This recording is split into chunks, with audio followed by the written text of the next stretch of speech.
Welcome to another postcard from Greece. In the next two programs, we're going to be relating to you some aspects of our life here in Greece. We won't be getting into deep theological reflections or commentary on the world, but we're just going to describe some aspects of our life here in Greece, which are common to many Orthodox Christians. And I think just the description and getting a picture of these aspects of our life would be interesting as well as perhaps helpful to many Orthodox Christians who've not lived in an Orthodox country, who've come to the faith or grown up in the faith abroad in America or England or Australia or wherever, where the church is a missionary church and things are much different. In this program, I'm going to describe to you the last 2 or 3 days, which were spent on a pilgrimage to Mount Athos, but in particular I'm going to talk about the Vigil, because I went to Mount Athos for the Vigil, an all-night Vigil at the monastery of Syropotamo for the Holy 40 Martyrs of Stabash. Just describe what it's like to experience a Vigil on Mount Athos, and try to focus on those aspects which are, most unique and interesting and would be helpful to you abroad. Well, we set out, as we do every year, we have the blessing to go to the Holy Monastery of Syropotamo, because in our village we have a konaki, in other words, a monastic house, which is part of the Syropotamo's holdings outside of Mount Athos. It's where the abbot comes and hears confession, and it's where he stays when he has work outside of the monastery. So in our village we have the blessing of having the konaki of Syropotamo. And so we have a very good relationship with the monastery. And so every year we try to attend the Feast of the Holy 40 Martyrs, because this is the church's feast. This is the Catholicon of the monastery's feast.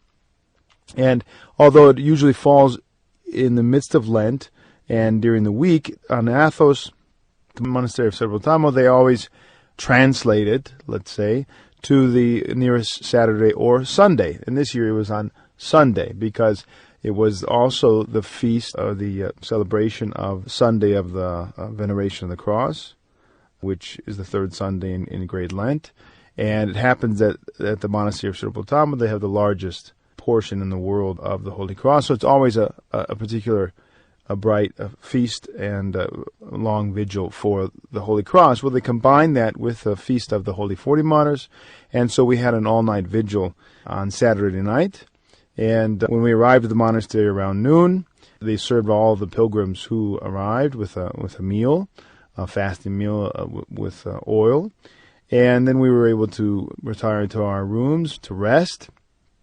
And around 5 o'clock, the bells rang. Or I should say before that, at 4 o'clock, the bells rang for the reception of the bishop. Usually a bishop comes to these vigils. And it was the Bishop Chrysostomos, who's on Mount Athos from the Patriarchate, and he was present for the vigil. He's an Athonite monk and a great scholar and a writer and a lover of the Athonite tradition, very well versed, an old-timer, as we would say, on Athos. And he was present for the vigil. We also had the abbot of the Holy Monastery of Hilandar, which is the Serbian monastery. He was also present for the vigil. And the abbot of the monastery of Philotheo was present, Elder Nicodemos. And so we had, in addition to the abbot of Syropotamo, of course, Elder Joseph. So we had 3 abbots and a bishop present for the vigil. And around 4 o'clock, the bells rang for the reception of the bishop, and then also the reception of the abbot a bit later. And at 5 o'clock, the small vespers were served, which is a vesper service which is probably not served at all in the parishes in America or abroad. It's basically a vesper service without any petitions, just the chanting. So it's very short, it's about 25 minutes. And then after this, everyone goes into the trapeza, the refectory, and a meal is served, and the reading of the life of the saint. In this particular reading was from St. Basil and his homily on the 40 martyrs. After that, we have a short break, about 15 minutes, and then the all-night vigil begins around 7 o'clock in the evening. And so we begin with Great Vespers, the chanting of Great Vespers with all of the beautiful Athonite Byzantine chanting that goes along with that. We had the fathers from the Danelé Brotherhood, which is a very well-known brotherhood of chanters, as well as the fathers from Burazelli, which is a skit on Mount Athos, or a large monastic brotherhood there near Caries. And that was a brotherhood that was originally begun by Elder Charalambos and Elder Arsenios before they went to Dionysiou. That now is a brotherhood that's very, very well known on Athos for its iconography and its chanting, and was well connected with Elder Paisius of the Holy Mountain. The fathers there were present on the left, and on the right was the Danelé, fathers from Danelé, which they're from Mecriayana. And so we had, of course, as most vigils on Athos, just tremendous, beautiful, wonderful Byzantine chanting for the whole evening. And Vespers were served, and during the Liti, which is after the petitions, after the entrance, with all the priests present, about 20 of them, did the entrance at Vespers, saying the Focileron, Gladsome Light. And during that, of course, they swing the chandeliers, as it is done on Mount Athos. And during the Divine Liturgy as well, that's done. Afterwards, they go out to the, I guess would be called the narthex in English, the Liti, and that's where the Liti is chanted. And at that point, the monastery serves for the clergy, but also for the lay people, and many of them leave at that point for a small break, and they serve coffee and maybe juice or water and sweet. So we're talking about 8:30, 9 o'clock, maybe later, and the bishop might say some words, or the abbess might say some words, and then we go back into the end of Vespers for the Orthoklasia, and then Orthros would probably start around 10. It's about a 3-hour Vesper service, 2.5, 3-hour Vesper service. And around 10 o'clock, Orthros begins, and that went until about 3:30 in the morning. We had the doxology. And in the doxology, the veneration of the cross, which is, of course, the high moment of the Sunday of the Cross during Lent. And the bishop and the abbot of Hilandar was the priest who brought the cross out and was venerated by all the fathers, as well as the relics of the 40 martyrs. And of course, Orthros is served in with all of the various parts that are done for great vigils, and it's beautiful chanting. And it's just a tremendous experience to be on Athos and to pray with the fathers and to feel the presence of the prayers of the fathers. And you see that everyone is both very comfortable. You feel really at home now coming to this vigil for this feast in the Shiropotamo now for almost 13 years. So I know a lot of the fathers there, and it's a kind of a reunion. We come back, we see people we haven't seen for maybe 6 months or a year. And we talk about the spiritual life. We get together with other fathers. We had a nice chat, in fact, before the beginning of the vigil, about 45 minutes with some monks from some of the skeets outside of Caries. Talked about the life of the church today, and things that are going on in the world. And generally, it was a very comfortable feeling, a very nice feeling to be around brothers in Christ. But at the same time, there's a great intensity and focus and prayer, and you see that, of course, everyone has a kombuskini in their hand and is praying continuously the Jesus prayer, along with the prayers and the chanting of the divine services. Well, after the doxology, the veneration of the cross, then they begin the service of Ayesmos. And so they go out, that would be this blessing of the waters, and they go outside into the courtyard, where they have the fiali, which is where they have I don't know how you say it in English actually, where they bless the water, and the fathers gather there. They chant the service of the blessing of the holy water, Ayesmos, and then they distribute that, and all the priests gather at that point in the church to take kero, to be the preparation service for the priests. If there's a bishop present, of course, that's not necessary. We take the blessing of the bishop and we vest. If there's no bishop, then we all take kero together. And then they begin the hours, read the hours. And so at around, I would say, 5 o'clock, of course we had a change of time, so it was actually 6 o'clock, we began the Divine Liturgy, 6 o'clock in the morning. And Divine Liturgy lasted about 2 hours, maybe more. I'm not really sure when we ended, around 8:30. And of course, it was beautiful, beautiful service. The bishop serving. We had about 12 priests, I think, in the altar. 3 abbots from the monasteries, and of course also present, which I didn't mention, are the representatives of the 20 monasteries of Mount Athos. Most of the 20 monasteries send representatives, and so we had higher monks from all the different monasteries. They're representing their monasteries at the Vigil, and that happens almost in all the great feasts of all the monasteries. They're representatives from the different monasteries there. Of course, they chant the full Divine Liturgy in terms of the Typicon, which is Bless the Lord, O my soul, and also the Beatitudes, and they chant all of the dismissal hymns of the different monasteries, or the feast days of the different monasteries, all of the Politikia, and they chant the slow version of the Athos, and so it's a very involved, and of course the bishop then has his parts, and so it was a very beautiful but very much a longer service than what you would have on a Sunday. And of course we had 2 feasts plus the feast of the Resurrection, which is a Sunday feast, and so we had actually 3 feasts, 3 different services combined.